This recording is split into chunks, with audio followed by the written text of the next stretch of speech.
Welcome to The Explainer. Today, we're diving into something that's totally changing the game in finance, AI system trading. It's really all about a quest, right? A quest to build the perfect rational investor. And it all boils down to this one huge question that has haunted investors for centuries. I mean, think about it. Can a machine really take out the two biggest emotions that mess everything up in investing, fear and greed? Okay, so to really get where we're going with AI, we got to take a quick look back at where we've been. For ages, investing has basically been split into two main camps. And you know what? Both of them have the exact same, very human flaw.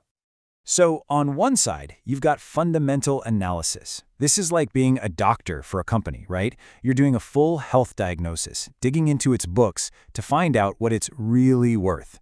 Then, on the other side, you've got technical analysis. This is more like being a market psychologist, trying to read the psychological footprint of all the investors by looking at charts.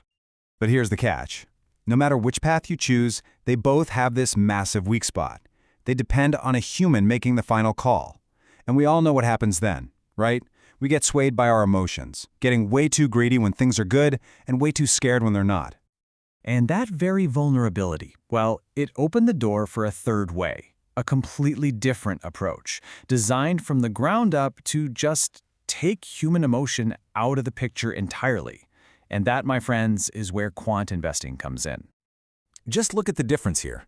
The old ways, they're all about trying to figure out a company's true value or guess where the price is going.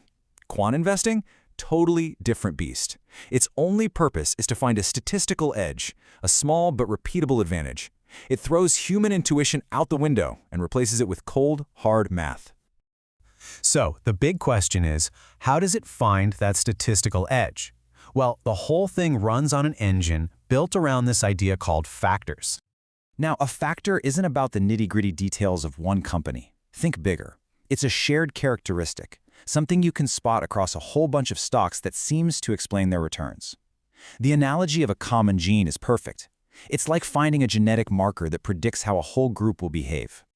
And there are a few famous ones you've probably heard of. There's quality, which is just betting on financially healthy, solid companies. There's momentum, which is based on the simple idea that stocks that are going up tend to keep going up. And of course, there's value, the classic strategy of buying stuff that looks cheap compared to what it's worth. Okay, but wait a minute. You're probably thinking, if these factors are real, why doesn't everybody just use them until they stop working? It's a great question, and it turns out academics have a couple of big theories about why these things stick around. So on one hand, you have the risk premium theory. This one's pretty rational. It says you're basically getting paid extra for taking on a specific kind of risk that other people don't want. But the other theory, behavioral mispricing, now this one is interesting. It says you're actually getting paid for exploiting the fact that other investors are irrational. You're profiting from their mistakes, their herd behavior, their fear and greed. All right, this is where we get to the next big leap. Because as powerful as these traditional quant models were, they had one pretty big limitation. And this is the exact moment that AI steps onto the stage and completely changes the game. See, the problem is that real markets are messy. They're what we call nonlinear. And what that means is that things don't just add up in a simple, straight line. Like, the value factor might be awesome, but only when momentum is weak. And that relationship can flip completely when market conditions change. It's a tangled web.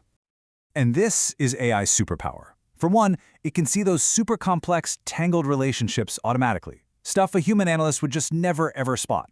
And number two, and this is the big one, it can adapt on the fly. As the market regime changes, say from a bull market to a bear market, the AI can change its strategy too. Now, if you look at this table, that last row, market adaptability, is really the key. The old quant models, they were rigid. You built them based on the past, and when the market suddenly changed in a big way, they could just break spectacularly. They even have a name for it, quant quakes. AI models are designed specifically to avoid that fate because they can learn and adapt as they go. But of course, with great power comes, well, a great big new danger. Every good story needs a villain. And in the world of AI trading, the villain is a really tricky one. This quote just nails it. Imagine memorizing the answers to last year's exam. Yeah, you'll get a perfect score on that test, but you're going to totally bomb the new one. And that, right there, is the perfect metaphor for the #1 danger in AI trading. It's a trap called overfitting. So what is overfitting? It's when the AI gets too smart for its own good. It doesn't just learn the underlying patterns, the real signal. It also perfectly memorizes all the random, meaningless noise from the past.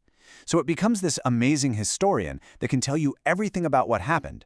But it's a terrible prophet because tomorrow's random noise is going to be completely different. So, how in the world do you fight this overfitting demon? Well, the answer's kind of surprising. It's not about building a bigger, more powerful AI. It's actually about having a much more strict, disciplined, scientific process. And the main weapon in that fight is something called walk-forward analysis. It's brilliant, really. Instead of testing your model on all of history at once, you break it up. You teach the AI using data from, say, 2018 to 2020. Then you test it on 2021, data it has never, ever seen. And if that works, you walk forward. You train on 2019 to 2021 and test on 2022. You just keep doing this over and over to prove the strategy is legit and not just some random fluke from the past. And this really gets us to the core philosophy of what this is all about. The goal is not to build a crystal ball that predicts the future. It's impossible. As the quote says, true success is about finding a statistical edge and then executing on it with absolute, unwavering discipline. So really, AI's true role here isn't to be some all-knowing oracle. It's to be the perfect silent strategist. Your job is to find that small statistical edge. The AI's job is to be the perfectly disciplined partner that applies that edge day in and day out without ever feeling a drop of fear or a shred of greed. It just executes the plan. Which leaves us with one last kind of provocative question to chew on. As we get better and better at building these systems that are more rational, more disciplined, and way less emotional than we could ever be, you have to wonder, in this whole quest to create the perfect investor, are we just building a better tool for ourselves, or are we actually building our own replacement?